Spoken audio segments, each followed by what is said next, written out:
জাহাঙ্গীরনগর বিশ্ববিদ্যালয় কেন্দ্রীয় ছাত্র সংসদ জাকসু ও হল সংসদ নির্বাচনের মনোনয়নপত্র সংগ্রহ ও জমাদানের সময় একদিন বাড়ানো হয়েছে। 20 আগস্ট পবিত্র আখিরি চাহার সোমবার উপলক্ষে একদিনের সাধারণ ছুটির পর 21 আগস্ট পর্যন্ত এ সময়সীমা বর্ধিত করা হয়। রাতে জাকসু নির্বাচন কমিশনের জরুরি বৈঠকে এই সিদ্ধান্ত নেওয়া হয় বলে জানান বিশ্ববিদ্যালয়ের প্রক্টর ও জাকসু সদস্য সচিব অধ্যাপক AKM রাশিদুল আলম। তিনি জানান, মনোনয়ন সংগ্রহে শিক্ষার্থীদের প্রস্তুতির জন্য অধিকাংশ ছাত্র সংগঠন ও শিক্ষার্থীদের দাবির প্রেক্ষিতে এই সিদ্ধান্ত নেওয়া হয়েছে।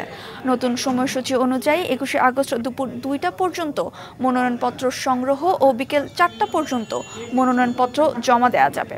প্রথম দিনে ইসলামী ছাত্র শিবির সহ অন্যান্য প্রার্থীদের মধ্য থেকে 132টি মনোনয়ন ফর্ম সংগ্রহ করা হয়। তবে মনোনয়ন বিতরণ ও জমাদানের সময় অন্তত 2 দিন বাড়ানোর দাবি জানিয়ে নির্বাচন কমিশন কার্যালয়ে লিখিত আবেদন দেয় জাতীয়তাবাদী ছাত্রদল।